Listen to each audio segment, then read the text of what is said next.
I'm back again. We are here live on Moore TV having table talk with the Commissioner, Stephanie Moore, and my special guest, a very long time girlfriend of mine that I'm so excited to have at the table here with me today.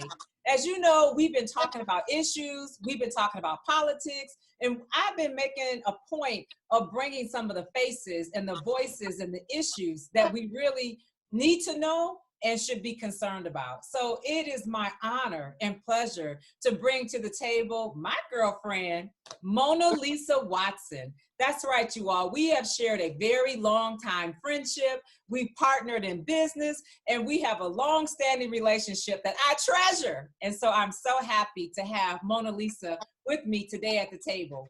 Mona, many people know you. Not everybody may not know all of the things that you've done throughout your career here in Kalamazoo. So introduce yourself and talk a little bit about your background.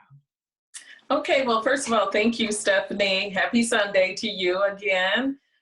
Thank you for having me on your show. So my name is Mona Lisa Watson. I was raised in Kalamazoo. I wish I could say I was born here, but I wasn't. I was born originally in Texas. And my family decided when I was very young to come to Kalamazoo for job opportunities. And so I am a daughter of a registered nurse and a retired drill sergeant from the Army. And so we were raised in Kalamazoo. I graduated from Kalamazoo Christian High School. I attended Davenport University, which some people know formerly as Davenport College. I attended the university. My professional background is pretty diverse, I would like to say, because I like to try and do different things. So my first job, my first real position professionally was as a newsroom clerk. I clerked in the newsroom for the Kalamazoo Gazette for something close to 5 or 6 years. It was really my job as clerk at Kalamazoo Gazette to ensure that the newsroom people had everything that they needed and that we really connected with the news stories in the community. I also ran the stocks page. So back in the day when we used to have those really thick newspapers on Sundays, Yes, the stock pages, that was my work. So I was the one who was running all of the stock pages and watching the stock market, and that was one of the many jobs that I had as newsroom clerk at Kalamazoo Gazette. oh my God, who would have known? That was me. And then after that, I transitioned into what I would call my true love. My true love was really working with the health of the public. And so I transferred into a position at the Kalamazoo County government as a health coordinator.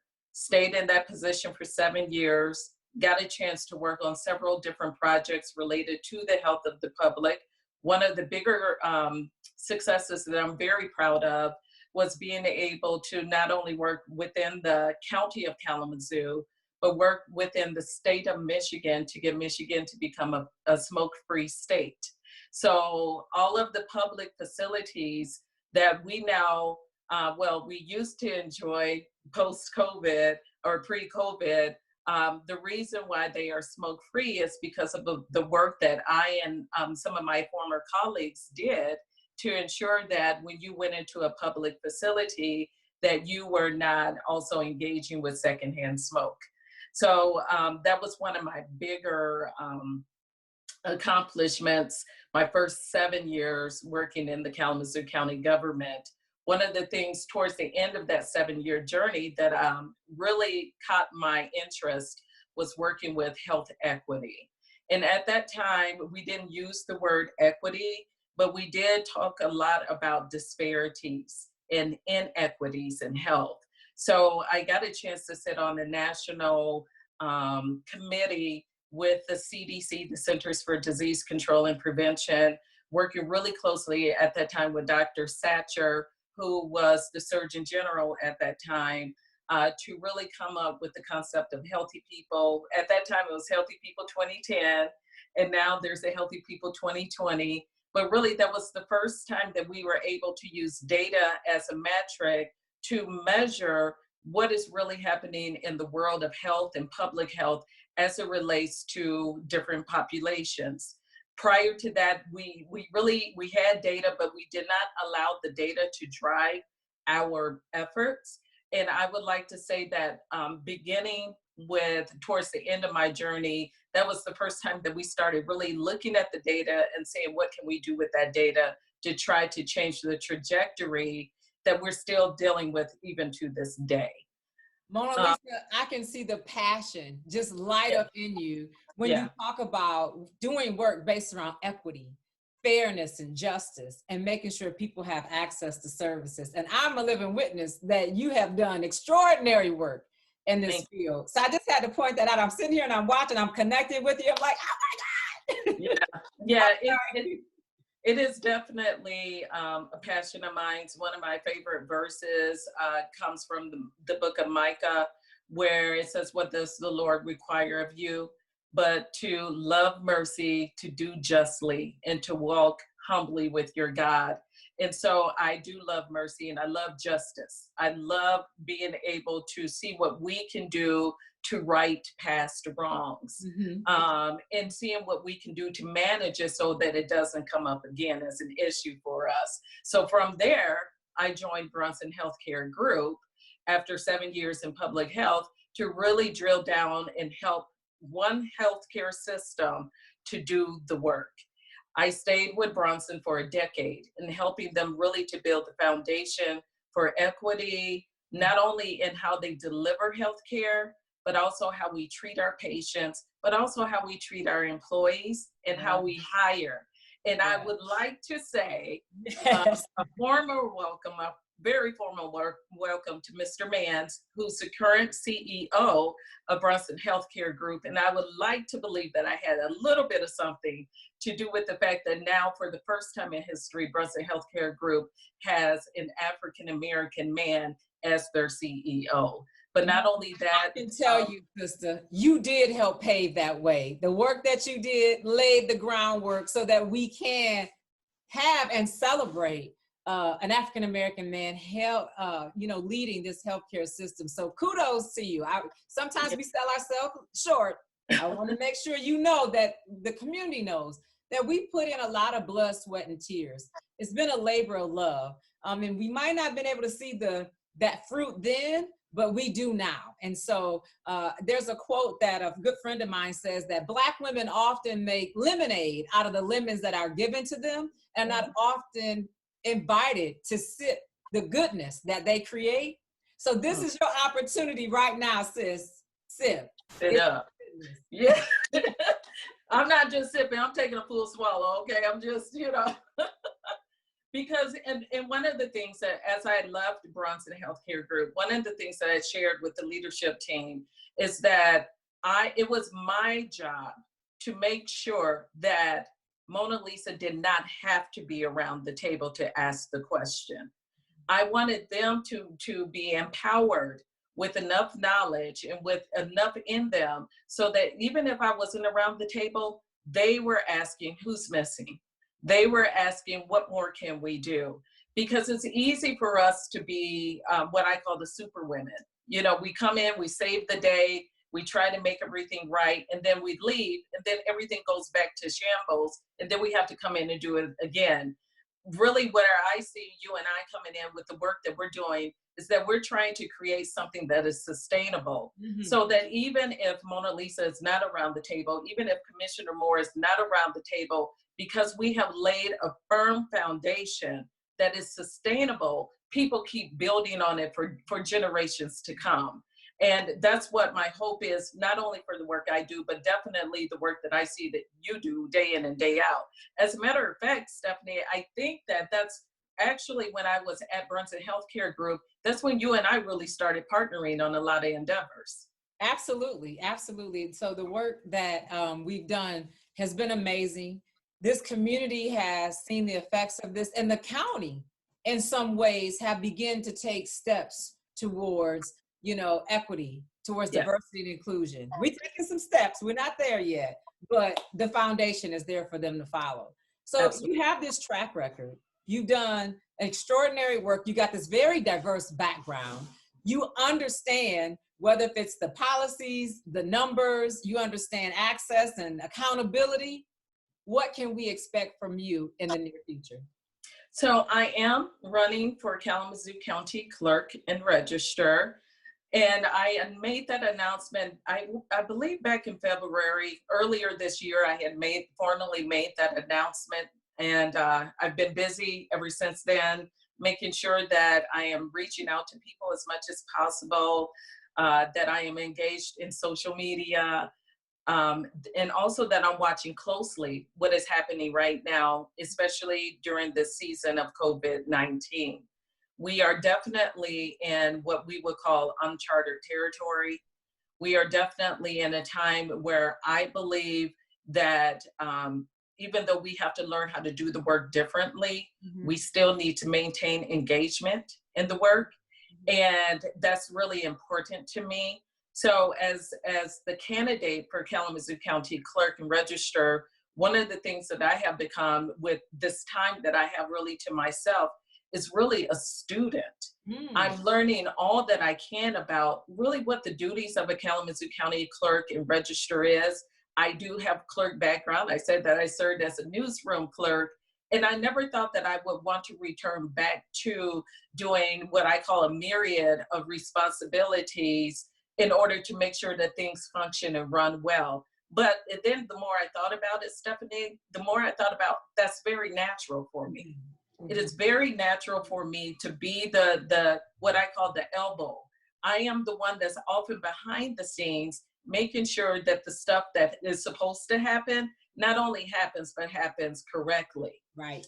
So my three priorities that I'm running under are integrity, efficiency, and accessibility.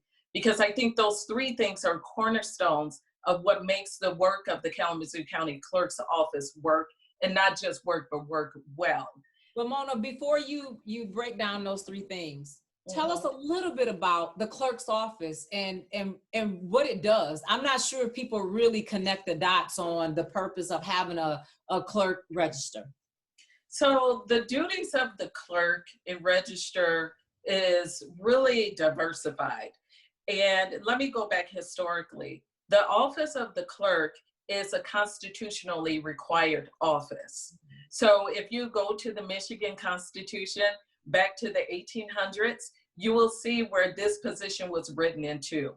So every county has a clerk, and that county clerk works in tandem with the clerks that are at the municipal level. So within our particular county, we have 19 precincts, for instance, and we have clerks who work in each one of those areas. So for instance, in the city of Kalamazoo, they have a city clerk. Portage has a city clerk. Our townships have clerks. So the duties of those clerks are to work specifically with their municipality or township or village. And then they work with the overarching work with the county clerk, who is kind of the chief clerk of all. I would like to say, and I watched your interview with Mary Balkema, and she described the treasurer's office as the purse of the county. I would like to describe the Kalamazoo County Clerk's office as the safe. It is the safe of the county. It holds records, so all things vital, for one thing, and it also helps to coordinate your elections. So that just as the safe will keep everything protected and guarded, that is really the job of the clerk's office. The clerk's office is to look at your vital records to make sure those records are protected, but also that they're accessible. The clerk office also works closely with all things vital records. So let me go back. There are 596 statutes that the clerk has to abide by. 500. Wait a minute now.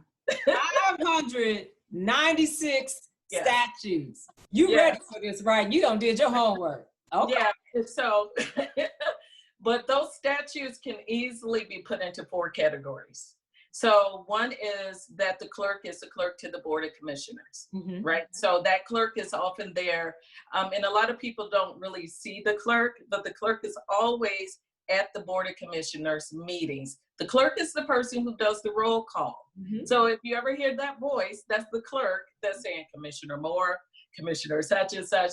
That's one of the jobs of the clerk. The job of the clerk also is, of course, to record the minutes of the meeting for the Kalamazoo commissioners meeting, the county commissioners meeting.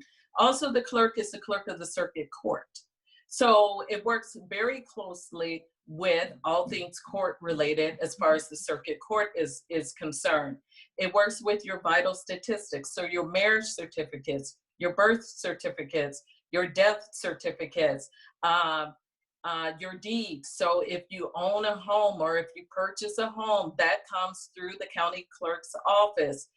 The county clerk is also the chief election official of the county. That's so right. That person's job is to make sure that your elections run the way that they're supposed to run, that every vote is counted and that every vote is protected. Wait a minute, I got to put a quarter in the meter right here now. Hold on, we got to park it for a minute.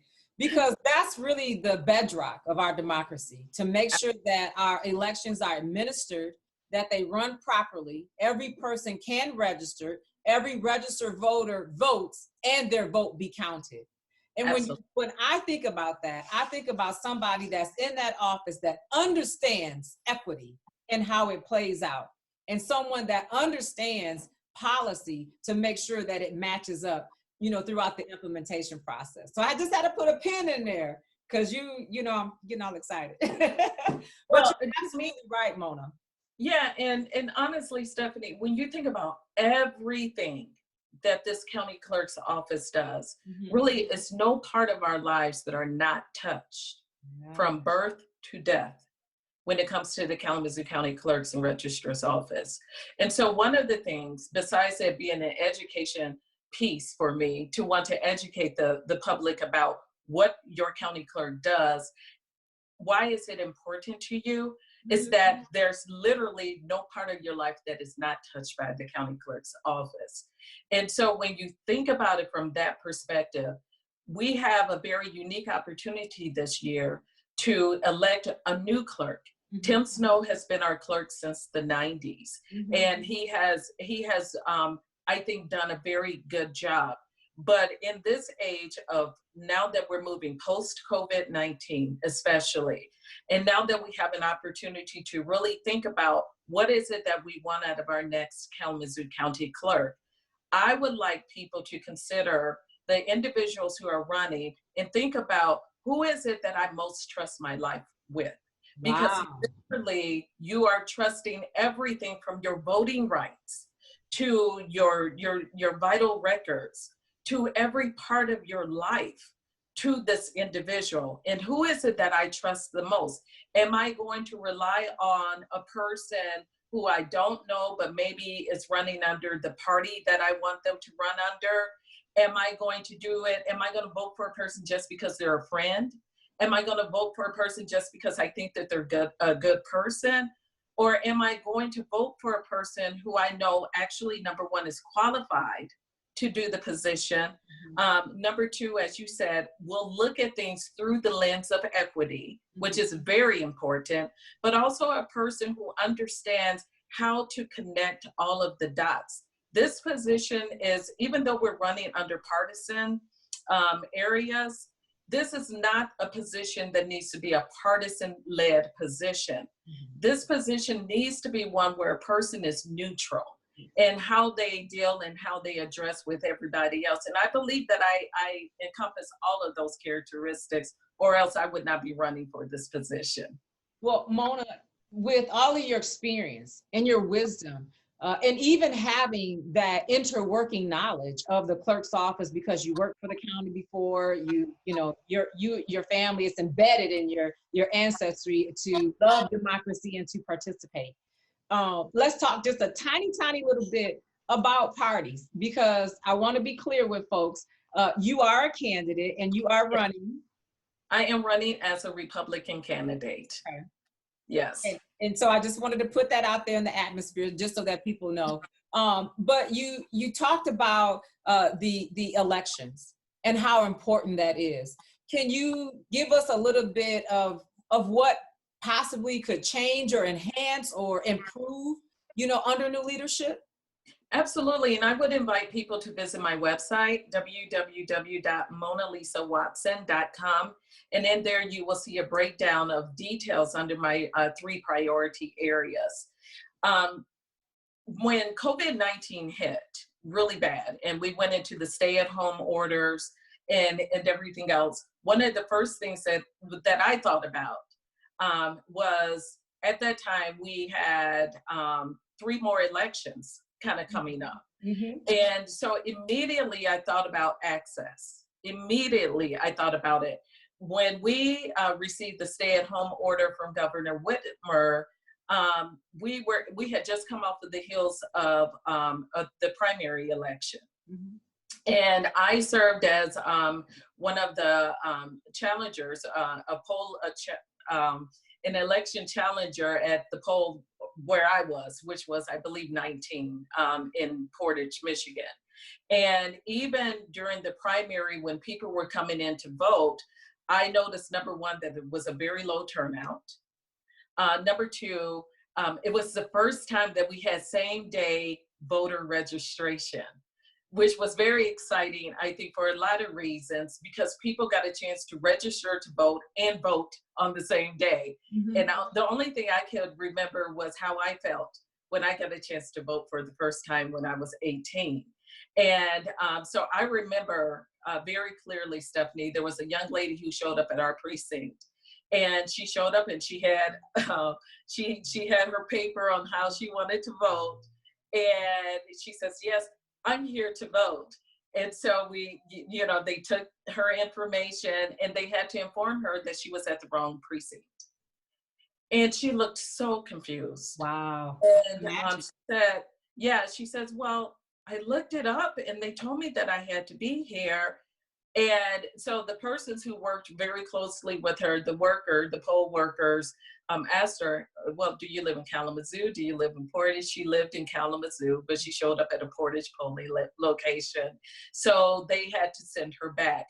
We also had individuals who showed up to vote who were not registered to vote, but the clerk's office was open at that time, so we could direct them right to the clerk's office so that they could go ahead and register to vote. What I'm seeing now is an opportunity for us to ensure Mm-hmm. that every person who wants to vote can vote. Every person who has the right to vote can and should vote. And what that looks like going forward, I'm not for sure. I think there's an opportunity for us to leverage the electronic part of, virtual voting, absentee ballot voting. We could definitely look at that. And some states are farther ahead than Michigan is, because some states such as California have such a large population that it would actually count against them to have only polling locations for people to vote. So absentee voting is a big deal in California. Everybody votes by absentee, and then they go on to the beach or wherever else they want to go. So I think in Michigan, we have an opportunity to really look at how did the primary election play out, evaluate what did that look like when people had the opportunity to register and vote on the same day, but also going forward, what does it look like? I posted recently on my Facebook page that the state of Michigan actually had been sued, involved in a lawsuit with individuals of disability who are living with disabilities, in particular blind individuals, because the way that the absentee ballots were mailed out to people for the upcoming election, the blind individuals who are blind or who have some type of disability that prevents them from seeing a ballot, visually seeing a ballot, cannot vote. So there was a lawsuit that actually was taken up, and now there's a temporary order that is in place to ensure that individuals with disabilities, in particular blind individuals, are able to vote in the upcoming election. Just for I need new friends too. So it's okay. It's for okay. the upcoming election as well. So going forward, accessibility is going to be a big deal. Efficiency is going to be an even big deal, because not only do we want you to be able to access things, but we want you to be able to do it in an efficient manner. And accessibility is a big deal because cost sometimes comes in when you're talking about accessing vital records, for instance. And for individuals who may be coming out of, for instance, if they're being released from prison and they need to re-access some of their vital records, their birth certificates and stuff like that, there should be an opportunity to partner to make sure that it's not cost prohibitive to people who, for whatever reason, may not be able to afford whatever cost or fee it is to access those records. So I've been thinking about a lot of things like that. Let me ask you, because there's also a program, a project, if you will, this photo ID project. Are you familiar with the Kalamazoo County photo ID? And if so, do you have a preference on it one way or the other? You know, I don't, I am familiar with it. I know that that was passed, almost is going on 2 years now, almost. If not a year or so ago, it was passed for the Kalamazoo County ID program. I watched it and it was approved by the voters and by the commissioners, and it is operated out of the Kalamazoo County Clerk's office. So it would be my job to make sure that that is conducted in a manner, again, that is accessible to all people who want to get their Kalamazoo County IDs. Absolutely. So let's talk a little bit about what you've learned since you launched your campaign. Are you hearing things from the community? Are they asking you various questions about the clerk's office because they didn't know, or are most people familiar and they just like, oh, okay. What are you learning out there on the campaign trail? What I'm learning is that individuals have absolutely no idea what a county clerk is, let alone a city clerk or a municipality clerk. There is definitely an opportunity for education. Especially in communities of color. And I want to say that because even myself personally, I knew a little bit of what the clerk did. I knew enough to say, I believe I can do this job. But it wasn't until I really got into it, and I'm not telling people that they need to do as much research as I have and look at all, 596 statutes. You know, I'm not saying that, but what I am saying is that when it comes to any open election, that is any role that is elected that requires our votes, okay, we need to do our due diligence and understand what that particular role is and how it impacts our lives. The clerk is a very important and vital role in our community. And it is one that if it is not ran by the right person with the right intentions, it can cause harm. One of the harms that we have seen in the past happen that thankfully is not happening in Kalamazoo County, but if the wrong person got into that office, it could. And that's gentrification, partisan gentrification. And some people are familiar with that term. A lot of people don't understand, again, how does that interrelate with the clerk's office? Well, the clerk sits on a committee along with your Kalamazoo County treasurer. Let me get my notes to make sure that I'm naming the all of the positions that sit on this particular committee. Okay, we got you while you're getting it all together. And this is really important, so I don't want to rush through this. I think this is an educational moment that the community can really benefit from. Absolutely. And so the clerk sits on the County Appropriation Committee. And the Appropriation Committee Commission, its job is to draw the precinct lines. And it's supposed to it's based off of the census. So where does the census come in? When you complete your census, then that information goes to the federal level, but it also goes to the state level, but then it feeds right back locally. So that as this apportionment commission is meeting, so you have your clerk on there, county clerk, you have both chairpersons of your two major parties. So your Republican Party chairperson, your Democratic Party chairperson, your county treasurer. So in this instance, it would be Mary Volkema, and then your prosecuting attorney. So those 5 individuals sit on this apportionment committee. They are the ones who draw your district lines. Now, when it comes to partisan gentrification, what has happened in the past is that when you get a supermajority on this particular apportionment commission, depending on who those individuals are, they may or may not draw the lines to benefit one party over the other. So that is why it's important when you are electing, especially these particular positions, that you look at the individual and you ask yourself, do I trust that this individual will approach drawing these lines fairly? That they will ensure that it's truly representing the county as a whole based off of the census data that we have. And so when you're looking at your clerk, your treasurer, the two chairpersons, now the two chairpersons of your political parties are there for balance reasons. You don't want to have, for instance, your chairperson of your Democratic Party around the table, but not the chairperson of the Republican Party. So it's all about balance. It's all about fairness. It's all about equity. And so when it comes to the Kalamazoo County Clerk, whoever the next person is, when you are voting for that individual, you are again voting for a person who's going to clerk this county apportionment commission and be a part of that decision-making body. Wow, that's a lot, and that's a great educational nugget to chew on. I want to, before we have to wrap up shortly, Mona Lisa, you talked about the coronavirus, COVID-19, and its impact a little bit.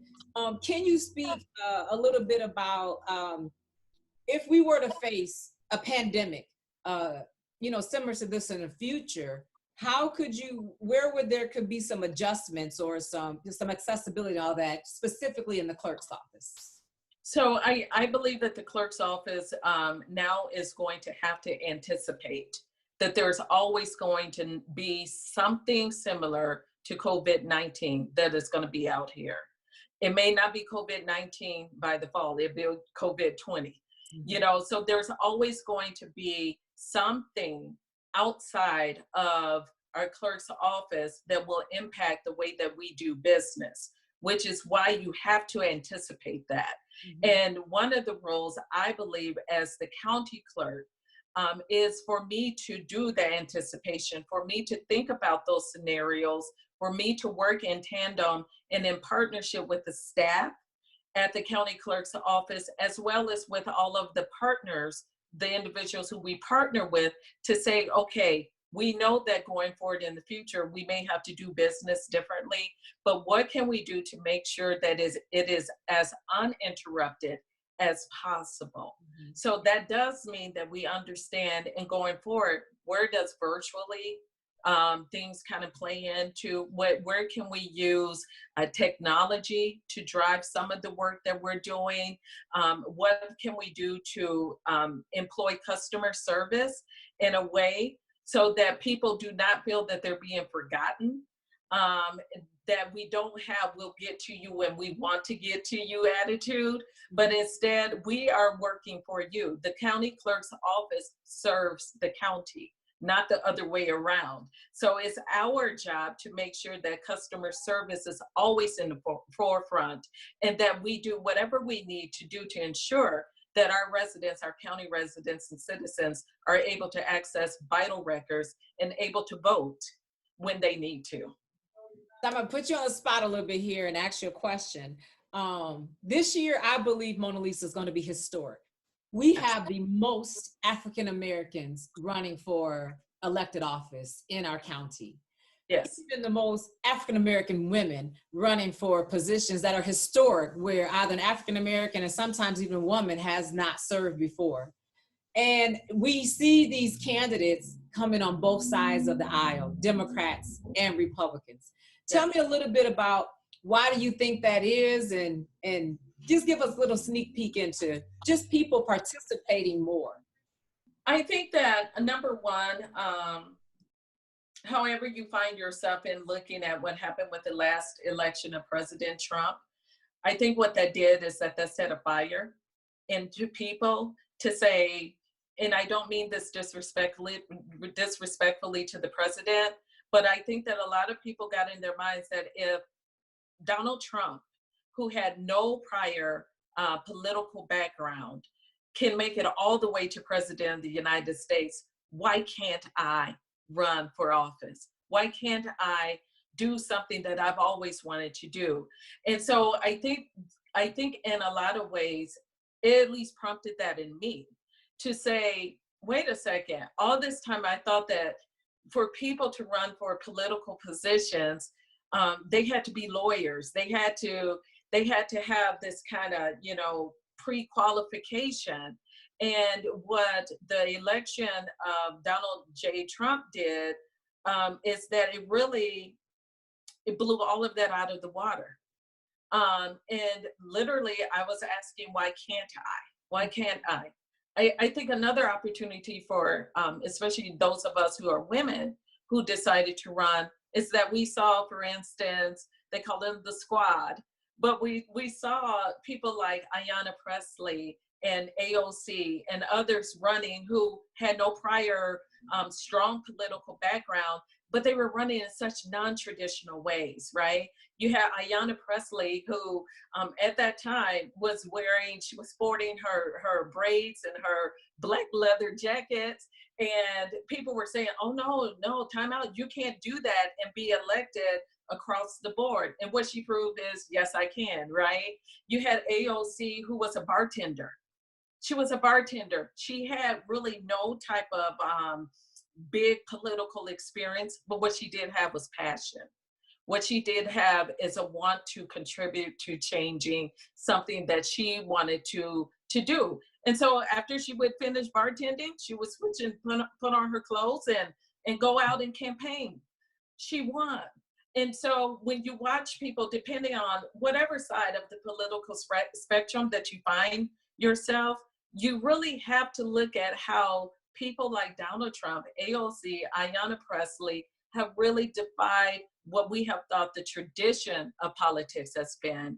And it really has provided to me a platform for anyone to say, why can't I? And then to go forward and do it. Sound like a true sister to me. So before we end our program, I always try to do some inspiration. And you've done that a little bit, just talking about what has inspired you and inspired you to do things. So Mona Lisa, take a minute or so and just give we're going through this COVID-19. We're dealing with health disparities. We're dealing with issues of people that are in crisis sometimes. And I have a very, very diverse listening and watching audience. Just give us we gonna make it talk for a minute here. So if I can say anything to those of you who are watching this right now, it's this. Back in the fall of 2017, my life as I knew it changed. I was diagnosed with stage 3 breast cancer.